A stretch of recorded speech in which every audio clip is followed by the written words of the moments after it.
Namaste friends, myself Dr. Aarti Patel, consultant psychiatrist, विरल multi super speciality hospital Ghatlodia Ahmedabad. आज का जो टॉपिक है वो है एग्जाम की प्रिपरेशन कैसे करेंगे। तो अभी 12th की एग्जाम आ रही हो और ये जो टॉपिक है वो अकेले 12th के स्टूडेंट के लिए नहीं, लेकिन जो भी एंट्रेंस एग्जाम के लिए भी प्रिपरेशन कर रहे सब स्टूडेंट्स के लिए है।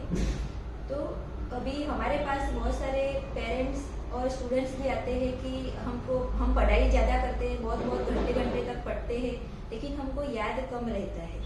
तो हम आज देखेंगे कि कैसे पढ़ाई करें जिसकी वजह से याद शक्ति बढ़ सकती है और आप अपना गोल पूरा कर सकते हैं।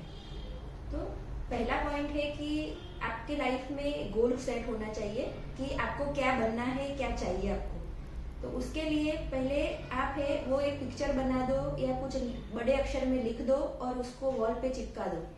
तो वो आपको रिमाइंड करेगा कि आपको ये बनना है, तो उसके लिए पढ़ाई करनी मस्ट है। तो आप वो हिसाब से आपको फोर्स रहेगा कि पढ़ाई करनी ही है और आप अच्छी तरह से पढ़ाई कर सकते हो। सेकंड पॉइंट है कि आप में सकारात्मकता होनी चाहिए।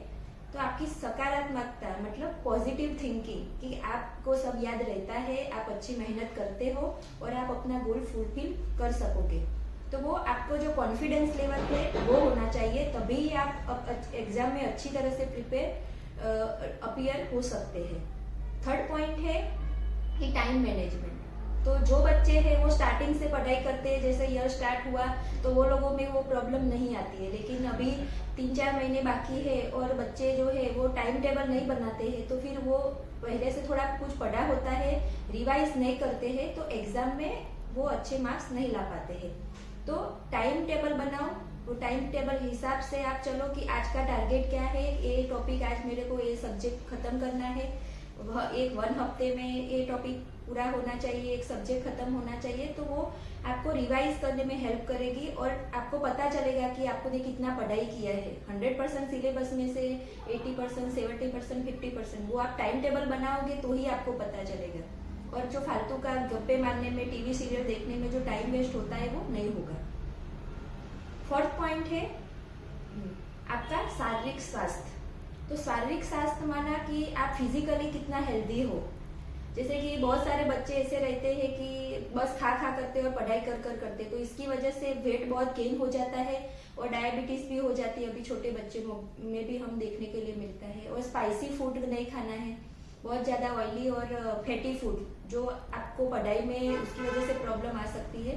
तो ऐसा नहीं है कि बस स्टूडेंट से पढ़ाई करनी है, आप अपने खेल कूद में भी थोड़ा ध्यान दीजिए, आप एक्सरसाइज व्यायाम कीजिए और अपने फिजिकल हेल्थ पे ध्यान दीजिए।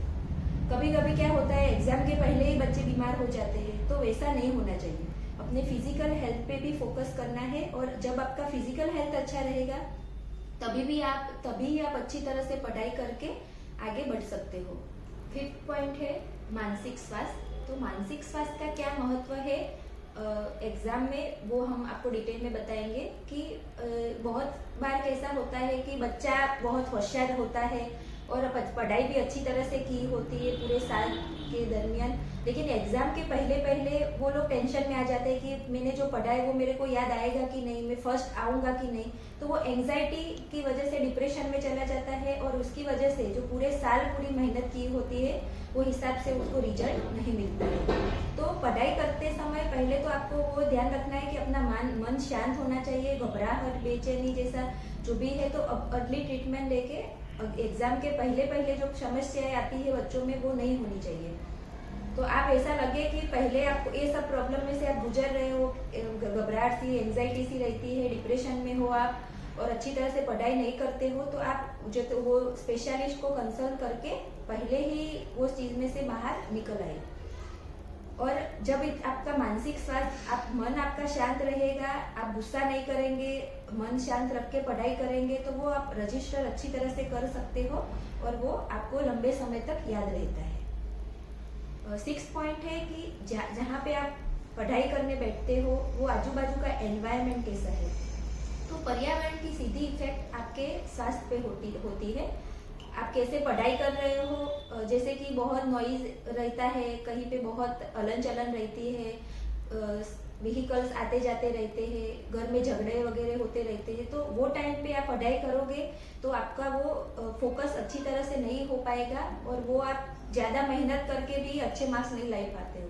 तो आप ऐसे एक प्लेस डिसाइड करो कि आपको वहाँ पे ही पढ़ाई करनी है, वहाँ पे लाइट हो पूरी तरह से, वेंटिलेशन अच्छी तरह से हो, हलन चलन कम हो, तो शांत एनवायरनमेंट रहता है, वहाँ पे आप अच्छी तरह से पढ़ाई कर सकते हो। 7 पॉइंट जो मेन पॉइंट है कि आप पढ़ाई कैसे कर रहे हो, मेथड ऑफ रजिस्ट्रेशन।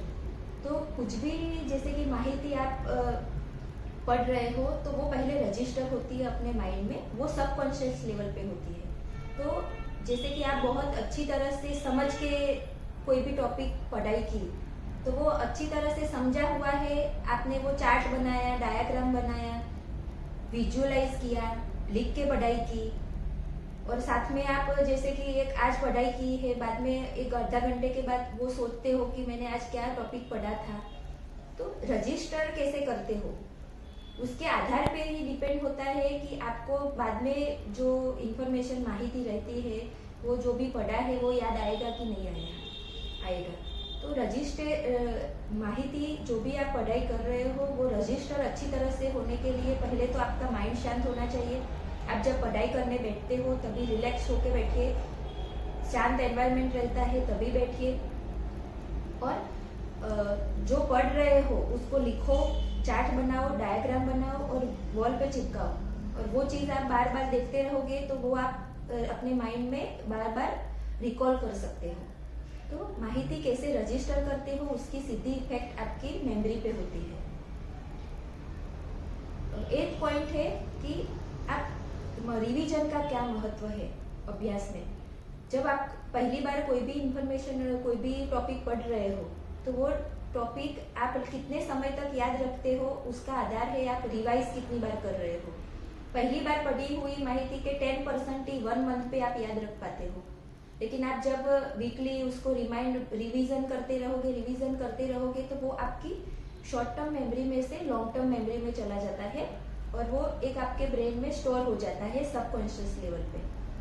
तो जो बच्चे जो टॉपर रहते हैं वो पढ़ाई में अच्छी परफॉर्मेंस करते हैं, वो लोगों की वन हैबिट रहती है कि रिवीजन करना। आपने जितनी भी पहले पढ़ा होगा लेकिन आप एग्जाम के 1-2 महीने पहले नहीं पढ़ पाओगे अच्छी तरह से, तो फिर आप वो चीज़ याद अच्छी तरह से नहीं कर पाते हो। तो रिवीजन मस्ट है, और रिवीजन आप वैसे भी कर सकते हो कि सब दूसरे स्टूडेंट के साथ डिस्कस करके टॉपिक पढ़ो, ग्रुप डिस्कशन जैसा रहता है। तो वो लोग क्या होता है कि आपको हेल्प करता है स्वाध्याय, जिसको स्व अध्ययन कहते हैं, कि जिसमें आपको स्व टेस्ट लेना है, खुद का टेस्ट लेना है कि आपने अभी वन वीक के पहले पढ़ा था, अभी आप याद करो कि इसमें से मेरे को कितना याद रहता है, कौन सा टॉपिक मिसिंग हो रहा है, तो वो पॉइंट आप फिर से रिमाइंड करो। तो वो चीज़ रिवीजन बहुत ज़रूरी है अच्छी परफॉर्मेंस के लिए एग्जाम में। 9 पॉइंट है कि आप फास्ट रीडिंग कैसे करोगे। तो फास्ट रीडिंग आपका टाइम सेव करता है एग्जाम में जब तैयारी कर रहे हो तभी, कि पहले तो आप अच्छी तरह से सपोर्ट लेके बैठिए, चेयर और टेबल पे बैठो, टेबल चेयर का हेल्प लेके बैठो, पीछे सपोर्ट होना चाहिए। बुक्स और आई के बीच में, आँख के बीच में जितना जरूरी कंफर्टेबल डिस्टेंस रखो, और आप जब पढ़ रहे हो तभी पेन या फिर मार्कर का यूज करो, तो वो एक सब वो ट्रेस करेगा कि आप क्या पढ़ रहे हो, तो आपका ध्यान कहीं और नहीं चला जाएगा। फास्ट रीडिंग के लिए फास्ट पढ़ने का स्टार्ट करना पड़ेगा। जैसे कि माई नेम इज आरती, तो कहीं बच्चे कैसे पढ़ते माई नेम इज, तो वैसे नहीं पढ़ना है आपको, माई नेम इज आरती। तो वैसे आप जितना फास्ट अपने माइंड से पढ़ोगे इतना ही आप फास्ट रीड कर पाओगे और अपना टाइम सेव कर सकते हो। अधिक जानकारी के लिए हमारे चैनल पे बने रहिए। Thank you.